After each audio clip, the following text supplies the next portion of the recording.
Hi guys, welcome to Yadav Creation channel. Today we're gonna talk about the latest release movie called Oppenheimer. एक ऐसी scientist की कहानी जिसने धरती पर एटॉमिक एनर्जी के साथ रिकॉर्ड पे रिकॉर्ड कायम किए और बन गया the father of atom bomb. Christopher Nolan की डायरेक्शन में बनी क्लीन मर्फी के through acting by this movie Oppenheimer एक ऐसी कहानी है जहां पर इंसान के जुड़े उन पहलुओं को दर्शाया गया है कि आखिर क्यों उसने अपने आप को महाकाल मृत्यु का देवता बना दिया, जिसमें उसकी इंस्पिरेशन थी खुद हमारे भारत की भगवत गीता, जिसमें कृष्ण जी के थ्रू साफ साफ लिखा था कि मैं ही मृत्यु हूँ और मैं ही संसार का विनाशक हूँ। और अब जब इतनी ही तारीफ हो चुकी है, so now without wasting any time चलिए आते हैं इस कहानी की मेन स्टोरी लाइन की तरफ, जिसकी शुरुआत में ही हमें इस कहानी के लीड कैरेक्टर किलियन मर्फी यानी कि ओपनहाइमर दिखाए जाते हैं। इस वक्त उनके ऊपर एक केस चल रहा था और ये कहानी प्रेजेंट टाइम में चल रही थी, जिसके बाद यहाँ से कहानी फ्लैशबैक में जाती है और हम एसीसी की हेड लेविस स्ट्रॉस को देख पाते हैं, जिन्हें की प्ले किया है खुद रॉबर्ट डाउनी जूनियर ने। इस कहानी में कैरेक्टर्स को चुन चुन कर लिया गया है और जिन भी कैरेक्टर्स ने एक्टिंग करी है, अगर आप एक्टिंग के फैन है तो इस मूवी को दिल से अपना बना लेंगे, मगर अगर आपको ज्यादा एक्शन ड्रामा और थ्रिल पसंद है तो आई थिंक ये मूवी आपके ऊपर से जाने वाली है। यह सीन शिफ्ट होता है एक छोटी सी कोर्ट में, जहाँ पर ना ही कोई पब्लिशर्स होते हैं, ना ही प्रेस काउंसलिंग होती है और ना ही कोई आम पब्लिक बैठी होती है। और इस मीटिंग का मेन मुद्दा था कि क्या ओपनहाइमर को सिक्योरिटी क्लियरेंस मिलना भी चाहिए या फिर नहीं, क्योंकि 6 अगस्त 1945 को हिरोशिमा नागासाकी पर हुए बड़े धमाके के अंदर इन्हीं का ही नाम आगे आ रहा था। और फिर उनसे पूछा जाता है कि क्या आप बचपन से ही ऐसे तबाही दिमाग वाले थे, जहाँ से एक कहानी उनके कॉलेज टाइम में शिफ्ट होती है। और यहाँ हम देख पाते हैं कि अपनी केमिस्ट्री क्लास में जब टीचर उन्हें पढ़ा रहे थे तब उनका ध्यान कुछ ज्यादा फोकस्ड नहीं था, क्योंकि उनके दिमाग में तो एटॉमिक एनर्जी घूम रही थी कि कैसे क्वांटम फिजिक्स काम करती है। कुछ छोटे छोटे मॉलिक्यूल्स जो कि दिखने में इतने छोटे होते हैं कि हर चीज ठोस नजर आती है। देखा जाए तो एक इंसान भी इंसान के आर पार जा सकता है और इसका बेहतरीन एग्जाम्पल हमने द फ्लैश मूवी में भी देखा था। इस बीच काम करते करते उनसे एक बोतल टूट जाती है, तभी उनके टीचर उन पर गुस्सा जाते हैं और कहते हैं कि अब तुम्हें यहीं पर क्लास में रहकर इन सभी बोतल्स को अपनी जगह पर जमाना होगा। जिस पर ओपनहाइमर का कहना था कि आज नील्स बोर का बड़ा लेक्चर है और मुझे वहां पर जाना है। नील्स बोर उस टाइम के जाने माने फिजिसिस्ट थे और इस वक्त उनका लेक्चर सुनने के लिए हर कोई उतारू हो चुका था। वहां से उनकी टीचर और पूरी क्लास तो चली जाती है, मगर ओपनहाइमर से कहा जाता है कि तुम्हें इसी क्लास में बैठकर यहाँ की सारी केमिकल बोतल्स को जमाना होगा। गुस्से में आया ओपनहाइमर अपने टीचर के ही सेब में पॉइजन इंजेक्ट कर देता है और भीगते हुए बरसात में पहुंच जाता है उसी लेक्चर को अटेंड करने के लिए। अब यहाँ पर जब नील्स बोर अपना लेक्चर खत्म कर चुके थे तो उनका क्वेश्चन था बाकी पब्लिक से कि क्या आप मुझसे कुछ पूछना चाहते हैं एटॉमिक एनर्जी के बारे में। तो वहाँ पर ओपनहाइमर का उनसे क्वेश्चन था, मगर ये क्वेश्चन दूसरी बार रिपीटेड था, क्योंकि सेम क्वेश्चन उन्होंने उनसे लंदन में भी पूछा था। अब खैर ये उनकी सबसे बड़ी गलती कहा जाए या फिर उनकी किस्मत, क्योंकि अगले दिन उसी क्लास में उनकी टीचर के सामने नील्स बोर भी खड़े थे और वहाँ ओपनहाइमर को अकेले बुलाया जाता है। मगर दिक्कत की बात ये थी कि जो सेब के अंदर ओपनहाइमर ने पॉइजन मिलाया हुआ था वो उस वक्त नील्स बोर के हाथ में था। नील्स का ओपन से कहना था कि देखो तुम्हारा दिमाग काफी तेज है, क्वांटम फिजिक्स में बहुत ज्यादा आगे है, मगर तुम्हारी थ्योरीज में थोड़ी कमी है, इसलिए मैं चाहता हूँ कि तुम अपनी थ्योरीज को और मजबूत करो, इस शहर से कहीं दूर जाओ, एक कॉलेज का नाम तुम्हें बताता हूँ, वहाँ बैठकर लॉरेंस से मिलो, वो तुम्हारी एटॉमिक एनर्जी में कैसे और आगे बढ़ा जाए और थ्योरीज को कैसे स्ट्रॉन्ग किया जाए उसमें हेल्प करेगा। उस वक्त न्यू मैक्सिको में फिजिक्स का आना एक बड़ी बात थी, क्योंकि American atomic energy, atom bombs और इसी के साथ फिजिक्स में इतने ज्यादा इंटरेस्टेड नहीं थे। मगर ओपनहाइमर एक रशियन होने के बावजूद भी अमेरिका को अपनी पूरी शिद्दत से अपना चुका था और अमेरिका के लिए एटॉमिक एनर्जी पर कुछ एक नई खोज करके कुछ नया सामने लाना चाहता था। अब यहाँ से कहानी काफी बार पैरेलल चलती जाती है, कभी कोर्ट रूम में आती है तो कभी प्रेजेंट में तो कभी पास्ट में और कभी कभी उस वक्त की झलकियां जब धमाका हो चुका था। तो यहाँ से कहानी को सिंप्लीफाइड करते करते मेन पॉइंट्स पर बात करता हूँ। अमेरिकन और रशियन के बीच में कभी भी बना नहीं करती थी और इनके बीच की जो मेन कड़ी थी वो थे कम्युनिस्ट, जो कि इन दोनों ही देशों के बीच में झगड़े को भड़काने का काम किया करते थे। एक दिन ऐसी ही एक कम्युनिस्ट की पार्टी में जब ओपनहाइमर पहुंचते हैं तो वहां उनकी मुलाकात जीन नाम की एक लड़की से होती है। देखते ही देखते इनके बीच में प्यार हो जाता है और एक सेक्सुअल सीन आता है। और यहाँ अगर मैं आपको बताऊं, ये मूवी अगर इंडिया में रिलीज हुई होती तो कब की बैन हो चुकी होती, क्योंकि गीता की कुछ पंक्तियां यानी कि संस्कृत के श्लोक जो पढ़े गए हैं वो सेक्स टाइम पर करते हुए पढ़े गए हैं। जीन ओपनहाइमर की फिजिक्स पर बहुत ही ज्यादा फिदा थी और वो जानती थी कि अगर फ्यूचर में कुछ बड़ा कारनामा होगा तो वो ओपनहाइमर के हाथों से ही होगा। जहाँ पर जीन उसे वो पंक्तियां पढ़ाती है जिसमें श्री कृष्ण ने लिखा था कि अब मैं मृत्यु बन चुका हूँ,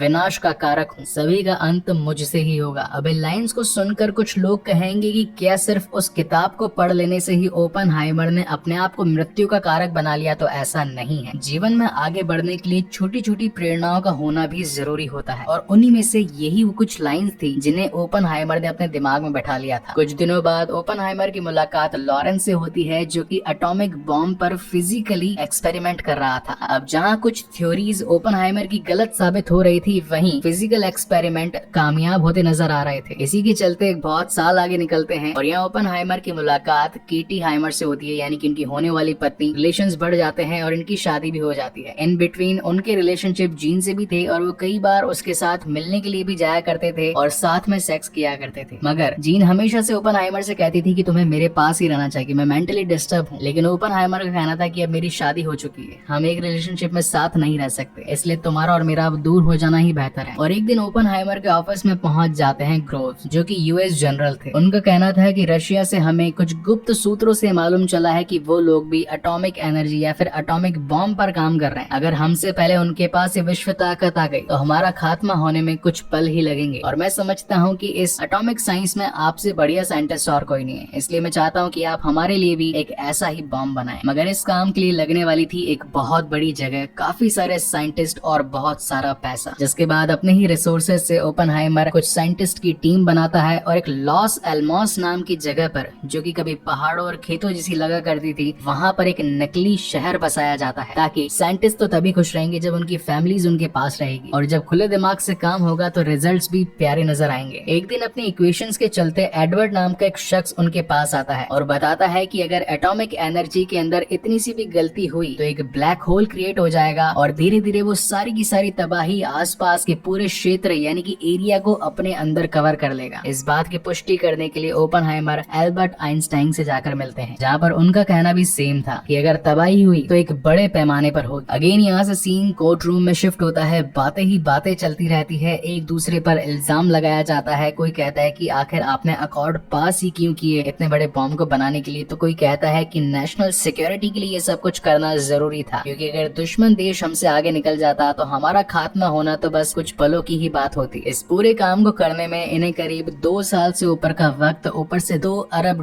की लागत और हजारों लोगों की मेहनत लगती है। इसी बीच ओपनहाइमर के पास खबर आती है कि मानसिक स्थिति के चलते जीन ने सुसाइड कर लिया है। इस बात पर वो टूट जाते हैं क्योंकि वो तो उनकी बेस्ट फ्रेंड हुआ करती थी और ऊपर से जीन ने ओपनहाइमर से ये भी कहा था कि तुम मेरे साथ रहने के लिए आ जाओ। मगर ये वक्त बहुत ही ज्यादा क्रिटिकल था क्योंकि एटम बॉम्ब अपने पीक पर था, बस बनने ही वाला था और कुछ मेहनत और करनी थी। जब सभी साइंटिस्ट अपनी इस प्रोजेक्ट पर काम कर रहे थे तो एडवर्ड ने हाइड्रोजन का भी ऑप्शन इन्हें दिया था, जो कि एटम से 1000 गुना ज्यादा शक्तिशाली था। मगर कोई भी अभी उसके लिए तैयार नहीं था। लेकिन अपनी इक्वेशंस के चलते ओपनहाइमर इस बात को जान गए थे कि अगर हाइड्रोजन बॉम्ब हमने बना लिया तो कोई और देश भी इसकी कॉपी किए बिना नहीं रहेगा, और अगर बाय चांस झगड़ा हो गया और अगर वर्ल्ड वॉर 3 लड़ा गया तो पूरी दुनिया धूल में मिल जाएगी। और अब वक्त आ चला था फर्स्ट टेस्टिंग का, जहाँ पर एक छोटे से नमूने के साथ धमाका किया जाना था और वो धमाका भी इतना बड़ा था कि इनके सर से इनकी टोपी तक उड़ गई थी। सभी लोग अपने इन नमूनों से बहुत ही ज्यादा खुश थे और अब ये बात प्रेसिडेंट तक पहुंचती है, जहां पर उनसे अकॉर्ड पास करवाना था कि ये बॉम्ब किस पर गिराया जाए। अब इस वक्त अमेरिका भी एक बड़ी ताकत और रशिया भी एक बड़ी ताकत थी, जिनके बीच में जापान लड़ रहा था। तो प्रेसिडेंट को अपना आसान शिकार जापान लगता है, जिनमें ये 16 जगहों को पॉइंट आउट करते हैं और अब इनमें से इन्हें एक को चुनना था, जिसमें नाम आता है हिरोशिमा नागासाकी। अब यहाँ पर थोड़े से एटम्स के बारे में एक्सप्लेनेशन हो जाए। बेसिकली एटम्स जो होते हैं ये फ्यूजन्स पर काम करते हैं। जब तक एक फ्यूजन रिएक्शन नहीं होगा तब तक एटॉमिक एनर्जी अपने फुल पोटेंशियल पर नहीं आ पाएगी। और इस चेन रिएक्शन में जो सबसे खास केमिकल या फिर सबसे खास चीज जो काम में आती है वो होता है प्लूटोनियम। लेकिन दिक्कत की बात ये थी कि अगर बारिश आ जाए, पानी गिर जाए तो फिर फ्यूजन रिएक्शन होने में मुसीबतें आ सकती है। और जिस दिन इनकी फाइनल टेस्टिंग थी उस दिन बरसात आ जाती है। मगर अगले ही दिन जनरल ग्रोव्स को न्यूयॉर्क पहुंचकर सारी की सारी इन्फॉर्मेशन देनी थी कि क्या हमने इतने सालों में मेहनत करके जो चीज बनाई है वो सचमुच काम भी करती है या नहीं। और इस आखिरी दिन के कुछ घंटों पर ही इतने सारे लोगों की उम्मीदें टिकी हुई थी। और फिर जाके फाइनली वो मोमेंट आता है जब सुबह के 5:30 बजे बरसात थोड़ी सी थमती है और सभी लोग अपनी सांसें थाम लेते हैं। हैं और शुरुआत होती है एक ऐसे धमाके की जिसने विश्व में अपना नाम रच दिया। देखा जाए तो पूरी कहानी का सिर्फ ये एक ही एटम बॉम्ब का धमाका था, मगर ये धमाका इतना बड़ा था कि मीलों दूर बैठे हुए लोगों के सर से टोपियां उड़ गई, इनफैक्ट धरती तक हिल चुकी थी। अपने इस प्रोजेक्ट मैनहट्टन में कामयाब होने के बाद में यूएस गवर्नमेंट तैयार थी इस बॉम्ब को हिरोशिमा पर गिराने के लिए। अब यहाँ मुझे एक्सपेक्टेशंस थी कि पुरानी फुटेजेस कुछ दिखाई जाएंगी कि जब वो बड़ा बॉम्ब एक एरोप्लेन के थ्रू हिरोशिमा पर गिराया गया था तो उसका विस्फोट कितना बड़ा था, लेकिन यहाँ ऐसा कुछ दिखाया नहीं गया। सिर्फ डायरेक्टली रिजल्ट्स पर बात हुई कि जब हिरोशिमा पर ये बॉम्ब गिरा तो करीब 2,20,000 लोग मारे गए। इस खबर से हालांकि यूएस गवर्नमेंट बड़ी खुश थी, मगर अंदर ही अंदर ओपनहाइमर इस बात से दुखी थे कि उन्होंने कई सारे परिवार उजाड़ दिए, माओ से उनके बच्चे छीन लिए, बच्चों से उनका फ्यूचर छीन लिया। इनफैक्ट वो हादसा कितना ज्यादा दर्दनाक था, उनकी आंखों के सामने बस वही मंजर घूम रहा था। जिसके कुछ दिन बाद ओपनहाइमर को डायरेक्टली प्रेसिडेंट के साथ एक मीटिंग के लिए बुलाया जाता है, जहाँ पर ओपनहाइमर का उनसे कहना था कि देखिए हमने इस टेक्नोलॉजी पर जीत तो हासिल कर ली है, मगर मैं चाहता हूँ कि हम इसका प्रोडक्शन यहीं रोक दे, क्योंकि अगर ऐसे और बने तो दूसरे देश हमारा मुकाबला करने के लिए ऐसे ही और बॉम्ब्स बनाएंगे, और बाय चांस अगर झगड़ा हो गया तो लाखों नहीं बल्कि करोड़ों लोग, इनफैक्ट मासूम लोग मौत के घाट उतर जाएंगे, जिनमें खून के रंगे हाथों का श्रेय जाएगा सिर्फ और सिर्फ ओपनहाइमर को। जिसमें प्रेसिडेंट कहते हैं कि ये बॉम्ब तुमने नहीं बल्कि मैंने गिरवाया है, हाथ तुम्हारे नहीं बल्कि मेरे रंगेंगे, और इस पर फ्यूचर में भी और काम होता रहेगा। अब यहाँ से कहानी कम्प्लीटली कोर्ट रूम पर शिफ्ट हो जाती है, जहाँ पर सभी वकील, सभी पुलिस वाले और इनफैक्ट सारे के सारे साइंटिस्ट इन पर दलीलें देने लगते हैं कि आखिर कौन कौन कैसे जुड़ा हुआ था इस प्रोजेक्ट में, किसका क्या योगदान था। और यहाँ एंड में हमें पता चलता है कि स्ट्राउस यानी कि रॉबर्ट डाउनी जूनियर, जो कि एक एंटी पर्सनालिटी के रूप में काम कर रहे थे इस मूवी में, 2 बार उनकी इंसल्ट हुई थी थ्रू ओपनहाइमर, और यही रीजन था कि वो उनसे बदला लेना चाहते थे, और उन्होंने ये सर्कमस्टेंसेस बनाए ताकि ओपनहाइमर मेंटली प्रेशर डालकर एक ऐसा हथियार बना दे जो दुनिया विनाशक हो। और तब सामने आती है कहानी की वो साइलेंट कैरेक्टर यानी कि केटी हाइमर, जो कि हमेशा से ही नशे में धुत रहा करती थी। बच्चे अगर रोते भी रहते थे तो कभी जवाब नहीं देती थी, मगर जिस वक्त उनके पति यानी कि ओपनहाइमर पर बात आई तो उन्होंने खुलकर बोला कि ये सारी साजिश लेविस स्ट्राउस की है। और एट द एंड कंक्लूजन में ये निकलता है कि उनका सिक्योरिटी क्लियरेंस मिल जाता है और ओपनहाइमर पे लगे हुए सारे इल्जामात भी हट जाते हैं। अब यहाँ कहानी के एंड में एक छोटी सी कॉन्वर्सेशन दिखाई जाती है in between Oppenheimer and Albert Einstein. ये वो वक्त था जब हाइड्रोजन बॉम्बिंग की कुछ इक्वेशंस एल्बर्ट आइंस्टाइन को दिखाई जाती है, जहाँ पर उनका कहना था कि ये तबाही का एक बड़ा रूप ले लेगी, तो कोशिश करना कि ये सारी चीजें रुक जाए। और कहानी का एंड सिर्फ ये दिखाते हुए होता है कि मालूम तो ऑलरेडी ओपनहाइमर को चल चुका था कि अब हाइड्रोजन पावर भी वजूद में आएगी, लेकिन अगर वो वजूद में आई तो दुनिया में हर जगह सिर्फ तबाही ही तबाही होगी। और इसी के साथ ये बेहतरीन मूवी यहीं पर खत्म होती है। अब इस मूवी को लेकर के मेरे कुछ पर्सनल वर्डिक्ट्स हैं जो कि मैं कहना चाहता हूँ। फर्स्ट ऑफ ऑल तो ये मूवी हर किसी के लिए नहीं है, तो अगर बेहतर रहेगा थिएटर्स में न जाकर ओटीटी पर आने का वेट करें, और फिर भी अगर जाना चाहते हैं तो फैमिली के साथ न जाकर के फ्रेंड्स के साथ जाएं, क्योंकि डिस्कशन में उनका ओपिनियन बहुत ज्यादा मायने रखेगा, और सेक्सुअल सीन से माँ बाप के जूते खाने से भी बच जाएंगे आप लोग। लेकिन पॉजिटिव पॉइंट ये है कि फिजिक्स के जितने भी स्टूडेंट्स हैं जिन्हें की atomic, quantum physics, mathematics, fusions, electrons, इनके बारे में नॉलेज है और वो और भी ज्यादा जानना चाहते हैं, और ऊपर से कोर्ट रूम ड्रामा उनके लिए एक मोस्ट सेंसिबल टॉपिक है, तो yes they guys are going to be enjoy that movie. I hope guys कि ये वीडियो आप लोगों को पसंद आया हो, और अगर पसंद आया हो तो प्लीज इसे लाइक, कमेंट, शेयर जरूर कीजिएगा। मैं जानता हूँ कि मैंने काफी सारे साइंटिस्ट के नाम नहीं लिए हैं, काफी सारे ईयर्स के नाम नहीं लिए हैं, काफी सारे प्लेसेस का एग्जैक्ट लोकेशन नहीं बताया है, मगर वो सब बोलने में, बताने में इतना ज्यादा कॉम्प्लिकेटेड हो जाता है कि ये स्टोरी एक मूवी न बनकर एक पूरी हिस्ट्री बुक बन जाती, और 10 मिनटों में एक हिस्ट्री बुक को एक्सप्लेन करना इज नेक्स्ट टू इम्पॉसिबल। तो आई होप गाइस कि आपको ये मेरी मेहनत पसंद आई होगी। इसके बाद में और भी लेटेस्ट मूवी एक्सप्लेनेशन चैनल पर आने ही वाले हैं, सो तब तक के लिए keep watching and stay safe, and again thank you so much guys for watching this complicated movie and explanation. जाते जाते सब्सक्राइब करना मत भूलिएगा। तब तक के लिए मिलते हैं अगले वीडियो में।